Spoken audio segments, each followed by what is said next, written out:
Hi everyone, good afternoon. কেমন আছো তোমরা সবাই? আশা করছি খুব ভালো আছো। আমি সুস্মিতা, আমার নতুন একটা ব্লগে সবাইকে অনেক ওয়েলকাম জানিয়ে আজকে ব্লগটা শুরু করলাম।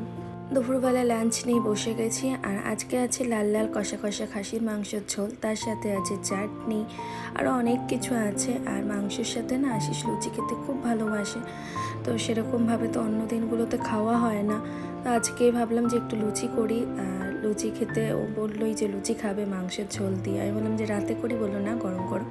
আর এখানে একটা মার্কেট থেকে কাঁচা আম নিয়ে এসেছিলাম, তো সেটাই চাটনি করেছি, আর কিছুই না, স্যালাড আছে। এটা খেয়ে দিয়ে একটু রেস্ট করে তারপরে একটু বিকালবেলা আমরা একটু বেরাবো।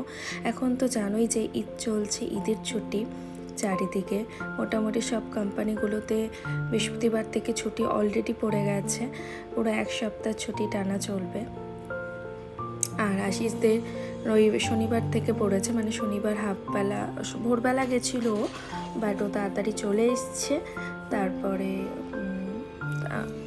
এই খাওয়া কমপ্লিট করে তারপরে আমরা একটু যাব নিপুণদার রুমে। নিপুণদা নতুনভাবে শিফট হয়েছে, নিপুণদার মধ্যে আশিসের অফিস কলিগ। তো তার আগে আমরা একটু আম নেওয়ার জন্য একটু মার্কেটে এসেছিলাম। তোমাদের সাথে ভাবলাম একটু শেয়ার করি যে এখানকার আম, কত রকমের আম পাওয়া যায় আর আমগুলো কেমন। দেখো প্রচুর ভ্যারাইটি আছে আমের। আর ইন্ডিয়ান মানিতে প্রায় 300-400 টাকা করে কিলো পড়বে। তো খুব একটা মিষ্টি হয় না আমাদের ইন্ডিয়ার যেমন আমগুলো, খুব মিষ্টি হয়। হিমসাগর বলো যে কোনো আম, এখানে অতটা মিষ্টি হয় না, একটু পানসে ভাব থাকে। কিন্তু মাঝে মাঝে একটু নিয়ে আসি, আম খেতে খুব মন চায়। তো এবার ভেবেছি আমরা শীতে বাড়ি যাব না, গরমে বাড়ি যাব, যাতে আম খেতে পারি। এই আমটার কেজি দেখো প্রায় 36 না 37 দিরহাম করেছিল। তো আশিস মানে তোমাদের সাথে বলে শেয়ার করে, দেখো 36 দিরহাম মানে প্রায় 750 টাকার কাছাকাছি। তো এই অনেক রকমের আম আছে। তো আমগুলো তো অত ভালো না, তো আর নিইনি। আর বাড়িতে যেহেতু আম রয়েছে ওই জন্য আর নেবো না। আর এখান থেকে তারপরে যাব নিপুণদার বাড়িতে। তো তোমাদের সাথে নিপুণদার নতুন ফ্ল্যাটটা শেয়ার করব। আগের বার যখন নিপুণদার শিফট হয়েছিল তখন শেয়ার করেছিলাম। আর এটা একটু কাঁচা পাকা আম, তো আমি বুঝতে পারিনি যেটা কাঁচা আম না পাকা আম। তো বলছিলাম নেব, কিন্তু এটা জয়পুরি আম একটা, ইন্ডিয়া, বেশি দামও ছিল না, কিন্তু আর নিইনি। আর এই যে আম না নিয়ে চলে এসেছি, টুকটাক একটু নেওয়ার ছিল সেগুলোই নিয়েছি। এই যে নিপুণদার ফ্ল্যাটে চলে এসেছি আমরা। তার শেষে একটু ফোন করে নিচ্ছে কোথায় নিপুণদার, কারণ কি যেহেতু নতুনভাবে নিপুণদার শিফট হয়েছে।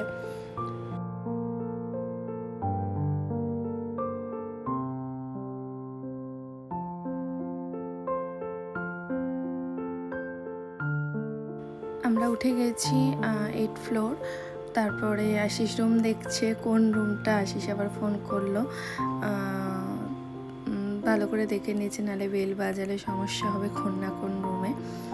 তো একটু বাদেই নিপুণদা ফোনটা ধরলো, তো আমি বুঝতে পেরেছি যে এটাই নিপুণদার রুম হবে। তো তার ঘরের সামনেই আমরা দাঁড়িয়ে আছি, আর ফোনের আওয়াজটাও বাইরে অবধি শোনা যাচ্ছে। এই যে চলেও এসেছি, ঢুকেছি। এটা হচ্ছে ডাইনিং, ভীষণ মানে আমার তো খুব পছন্দ হয়েছে, অনেকটাই বড় বেশ, আর বেশ সুন্দর। কেমন হয়েছে অবশ্যই বলো। ভালো সাজিয়েও নিয়েছে, খুব তাড়াতাড়ি সাজিয়েছে নিপুণদা, মানে প্রায় 2-3 দিনের মধ্যে শিফট হয়ে পুরো ফার্নিচার পুরো কমপ্লিট করেছে। আর ব্যালকানিটা তো ভীষণই সুন্দর, ভিউটাও ভীষণ ভালো।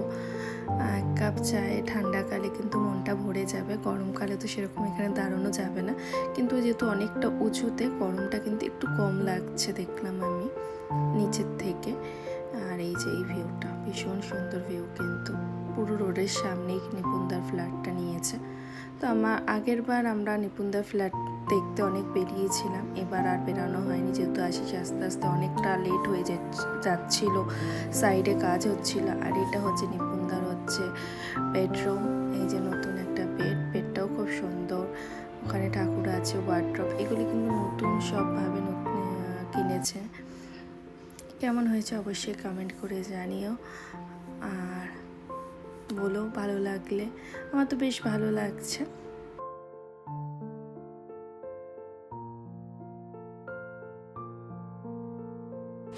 দুটো ওয়াশরুম আছে, একটা ওয়াশরুম হচ্ছে রুমের মধ্যে আছে, আর একটা ওয়াশরুম এই যে এটা। দুটো ওয়াশরুমই বেশ বড়, আর পাশেই হচ্ছে কিচেন আছে, কিচেনটাও কিন্তু বেশ বড়।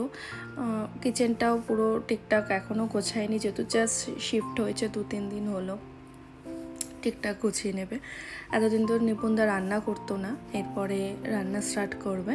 তো মোটামুটি ঠিক আছে, এখন তো যেহেতু ব্যাচেলার, ফ্যামিলি নেই, এরপর ফ্যামিলি আসবে তখন ঠিকঠাক করে সব করে নেবে। কেমন লাগলো অবশ্যই কমেন্ট করে জানিও, আর যদি ভালো লাগে লাইক কমেন্ট শেয়ার করো। দেখা হবে নেক্সট একটা ব্লগে বন্ধুরা। সবাই ভালো থেকো, সুস্থ থেকো, সাবধানে থেকো। Bye bye.